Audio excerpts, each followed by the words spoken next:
This episode of Walter's World Today is sponsored by Small World Vacations. Their team of 40 agents are authorized Disney vacation planners, and they're recommended by MouseSavers.com. They're dedicated to your dreams and your dollars, so get your free price quote by going to Small World Vacations online at www.wdwvacations.com, where the magic begins. This is Walt Disney World Today. Give us 5 minutes, and we'll give you the world. It's Monday, May 21st, 2007, and this is episode 259 of Walt Disney World Today. I'm Matt Hodgbrick from mgmstudios.org. On the show today, we have Running with the Devil. It's Len Testa of touringplans.com. Welcome, Len. How's it going, Matt? Also on the show today is Mike Scopa of mouseplanet.com. Welcome, Mike. I just flew in from Hollywood. My client's the new owner of this birdcage.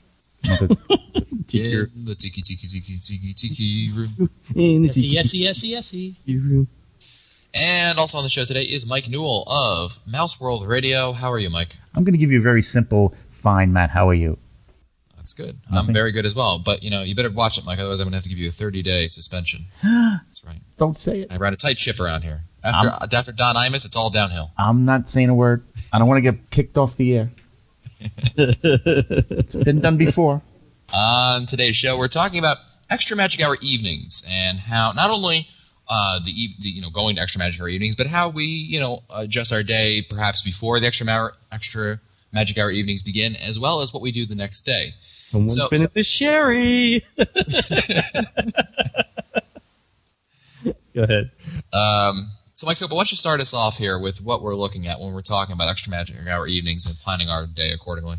Well, just to make sure that everybody's on the same page, Extra Magic Hour evenings are evenings that are 3 hours beyond the normal operating hours of the park, and they allow access to certain attractions for those who are staying on the property. And you are given a wristband, and that wristband allows you, like I said, access to the attractions, Magic Kingdom, Epcot, the Animal Kingdom, and MGM Studios. So what we want to talk about is we want to talk about just how the best way to attack or tour the parks during those hours, because it's not like you would first thing in the morning. So I think that's it's something that we want to talk about and hopefully give our listeners an idea as to what we think would be the best way to do that.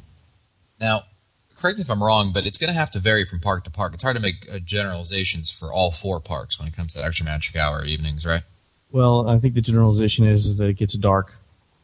Yeah, that's fairly accurate. Yeah. That's why we put them on the show, folks. That's right. So let's start with the Magic Kingdom Extra Magic Hour evenings here. And if you're going to Extra Magic Hour evenings, is it a good idea to Drink Kelly? Yeah. to tour the Magic Kingdom that day, or is this?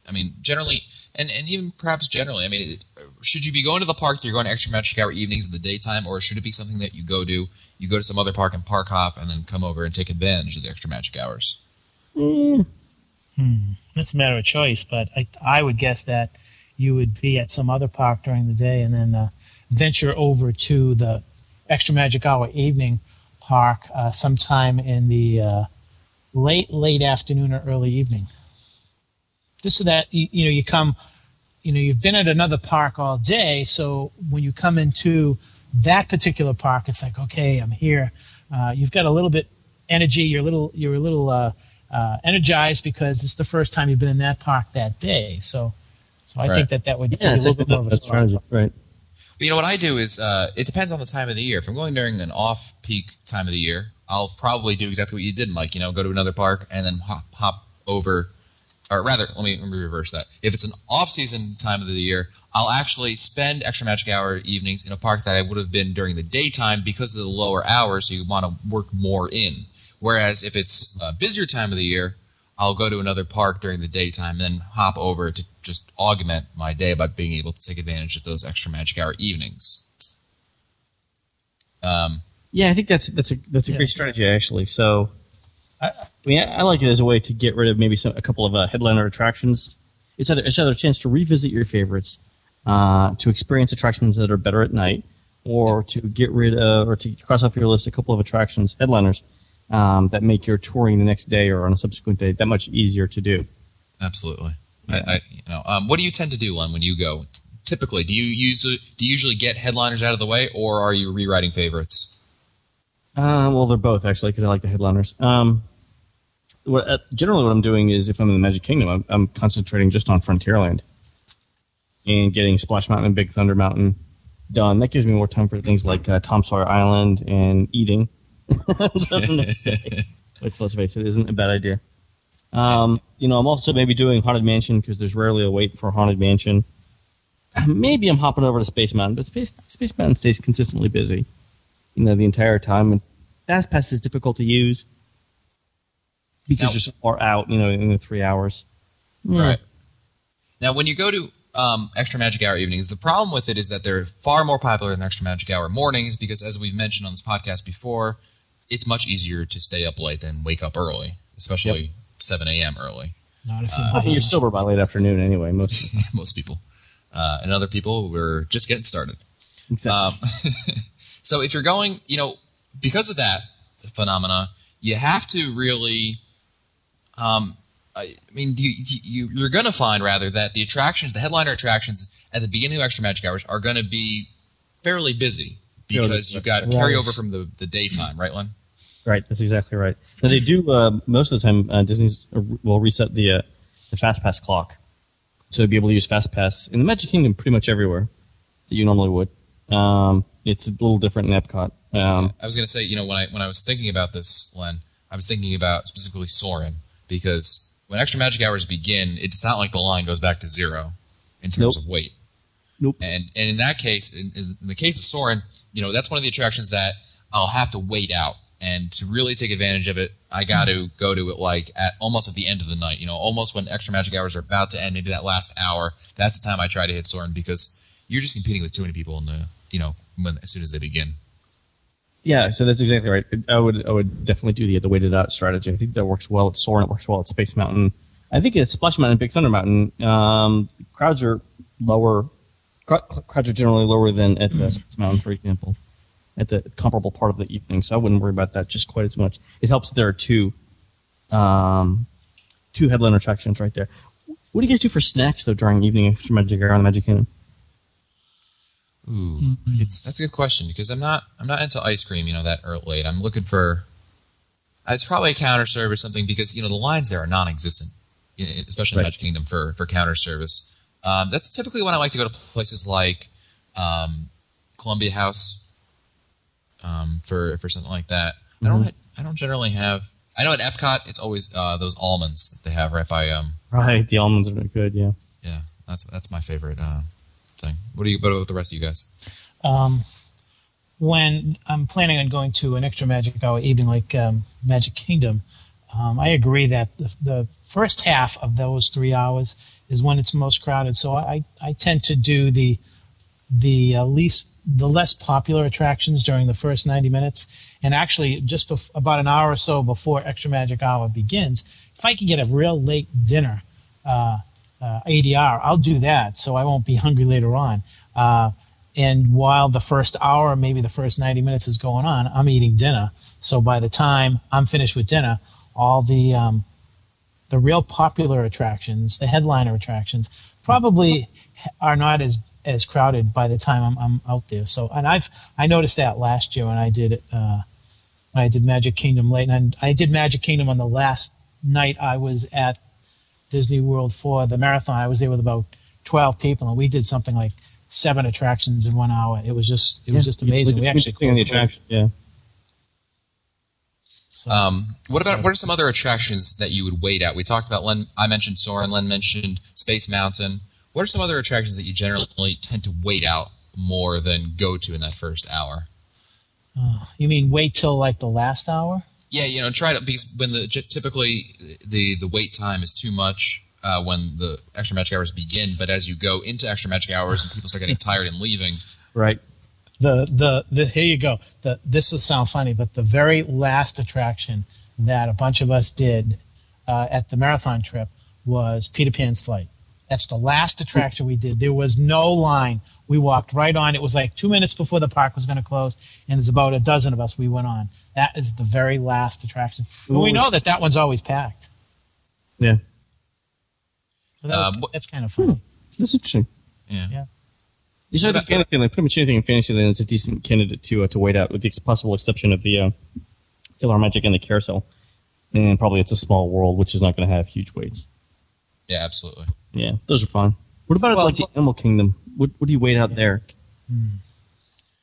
I guess it's got to be Everest, right? Yeah, I think so. Yeah, because the shows, like if you're doing Festival of the Lion King, or if you're doing, well, I don't even know if Festival of the Lion King is on, but I don't think the Nemo show is on Extra Magic Hour evenings. No. It's not. But yeah, I would wait out Everest, and because the darker it is, it's probably cooler to ride that as it gets darker and darker. That would be the only one I would wait on. What about, let's do the reverse. What are attractions that you generally hit as soon as Extra Magic Hours begin? Are we talking about, really, C and D ticket kind of attractions like, TTA or high capacity attractions like, say, Pirates? Yeah. I think what they call it, constant loading attractions are good to go to. Right. Like Haunted Mansion would be good. Isn't bad. Yeah, and then as the younger set, as you get families with younger kids and they get kind of tired after the first hour, then you can gauge how the more popular culled from the herd. Yeah, exactly. We can younger culled from the herd. You know what constantly loading attraction. Generally, constantly loading attractions have shorter waits, but you know what one that just continues to have a really long wait is Buzz Lightyear. Really? It always has a long wait, even during Extra Magic Hours. I mean, that's another one you got to go. I mean, that one doesn't take quite as long as Space Mountain to wait out, but it's still you're still going to have it's always got a long wait in my the first hour, Matt. Yeah, I agree in the first hour, but like I said, I was there that last night and we all walked right on. It was like boom, boom, boom. I mean, we had to actually walk real fast through the queue as we got inside to keep up with everybody.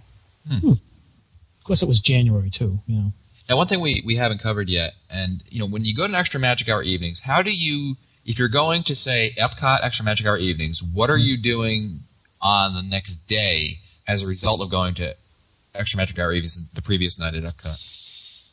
Do you?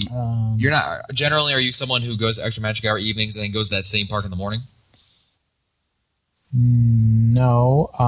Yeah, I would. I think it's great advice, especially if you don't have the park hopping option. Really, it's the only advice if you don't have the park hopping option. Yeah. Yeah, I mean, it would be a good idea because generally, Len, you'd probably recommend going to that park anyway, even if you didn't go to Extra Magic Hours the night before.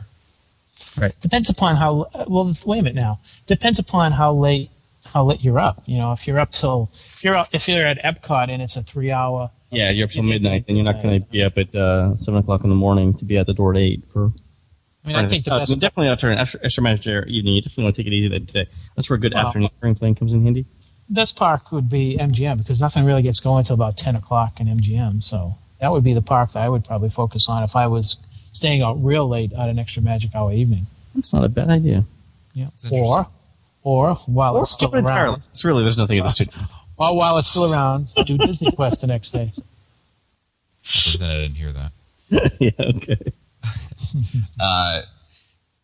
One of the more interesting things about Extra Magic Hour evenings is, we said earlier in the show about how we do the headliner attractions either usually right at the beginning, or this is something like augment. We ride favorites, like go ride Pirates, and then go.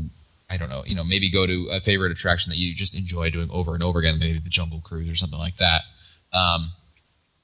With that, if you're going to these kinds of attractions, do you like to mix it up, or is it really one or the other? Mix it up. Mix it up, like in terms of if you're at the Magic Kingdom, you're only doing the mountain ranges and say high attractions with long ones like Peter Pan.